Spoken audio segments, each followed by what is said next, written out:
There was a foundation of tough love with my father. He would beat my ass when I was 5 years old. There's a testosterone thing that just happens between sons and their fathers. And he wanted sympathy. And I said, if you want sympathy, go home to your mother and get it. He said, you are throwing it all away. It is the worst mistake you will ever make. And I wish I had someone who could just pull me aside and, hey, it's gonna be okay. It's gonna be okay. I had a very complicated relationship with my dad. And it was really, there was a foundation of tough love with my father. And wasn't a big I love you guy. My dad got into professional wrestling in the 60s and the 70s. 150 pound, Rocky Johnson. He would get up at usually 5:30 in the morning, and he would say, if I get up, you're gonna get up too. Yes. And I wouldn't work out, but he would just make sure that I was there and be with him, and that was our time that we could spend together. My dad always said too that regardless of what you do in life and where you go, respect is going to be given when it's earned, and you have to go out and earn it every single day. So at 14 years old, I thought, well, what can I do? The heroes in my life, Muhammad Ali, for example, professional wrestlers, they're all men who have worked hard with their hands and they built their body. Yes, that's what I'm going to do. I'm going to do what my dad taught me and these other heroes. I'm going to go build my body. And I went out and I played football for Jody Swick. I fell in love with the game of football, and I started getting recruited from every college across the country. My thought process started to change. That's when I started thinking about goals and what I wanted to accomplish. My goal was to play in the NFL. Again, because we didn't have a lot of money, so I wanted to be the first one to buy my parents a house, and the dream didn't come true. I didn't get drafted. I didn't get any offers, nothing. I had to work up in Canada at the Canadian Football League. When I was cut from there, I had my dad had to come pick me up, and I'll never forget, we were on I-75. He lived in Tampa, came to Miami, got in his pickup truck. We drove up I-75, and I'm 23 years old. I am forced to move back in with my parents. He got sassy with me one time. It was about a mile and a half from home, and he wanted sympathy, and it was pouring down rain. And I said, if you want sympathy, go home to your mother and get it. And I wish I had someone at that time who could just pull me aside and, hey, it's gonna be okay.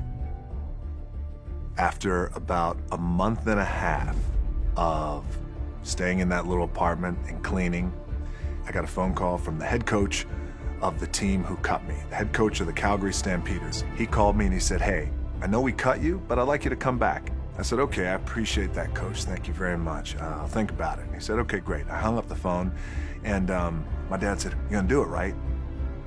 I said, no, I don't think so. And he goes, what? I said, my gut tells me I'm done.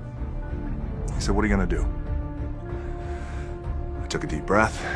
I said, I'd like to get into the business. He said, what business? I said, the wrestling business. He said, you are throwing it all away. It is the worst mistake you will ever make. He said, you're ruining your career. At that time, we were living in a small apartment in Tampa, Florida, and he said, look around. This is what I have. I don't have anything. And I don't want that for you. I said, maybe I'll be no good. But I feel like in my heart I have to do this. Oh, you get goosebumps listening to this crowd. I was the hottest heel in the company. And things were on fire. Correct me if I have any of this wrong. You bought your mom a house for Christmas. I did. 1218.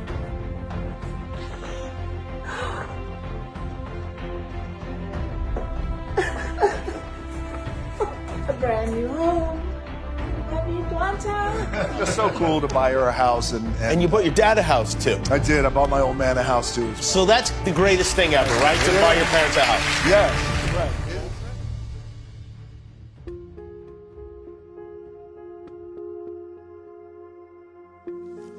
I wish I had one more shot, you know, just to say goodbye, say I love you, say thank you. Rocky the Soul Man Johnson passed away. He passed away on January 15th, and we just buried him a few days ago. And I didn't get a chance to say the things that I wanted to say, or I wish he would have said the things to me, the important, critical things that anchor us that I didn't get from him.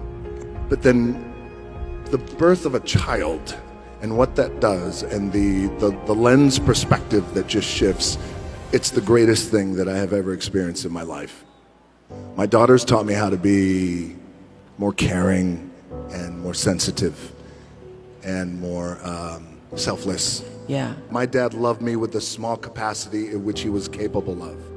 So the relationship that I had with my dad was a relationship that was appropriate at that time. Very important to heal, to make sure that we come back to a gratitude for what I was able to have with him. What the soul man, my dad, was able to accomplish during his career was no small feat. I remember night after night watching him perform all over the country, being awed by his quickness, by his agility. He was an amazing performer. And for Dwayne, for everything you've done for me. You made me proud by continuing our family wrestling legacy. But I will say this from the bottom of my heart, and I love him very much. He's my son, and he always will be, and I'm very proud of him.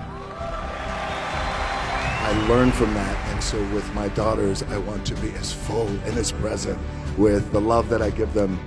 I want my daughters to know that I love them unconditionally. I'm so proud of you. Yeah, she's like, oh my God, you're embarrassing me. She's like, don't do it. She's like, don't do it. The thing that has worked for me is to remember the hard times. I've realized that the most important thing that I could do with my daughter is lead our life with love. I said, do me a favor, I want you to tell me what's the one thing that you love most about our relationship? She said, well, that I trust you. For a 13-year-old girl to say that to her dad, considering where I was at 13, I love that girl.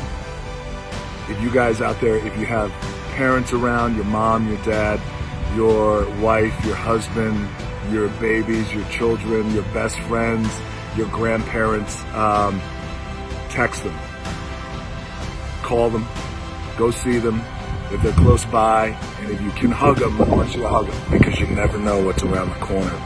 You just never know.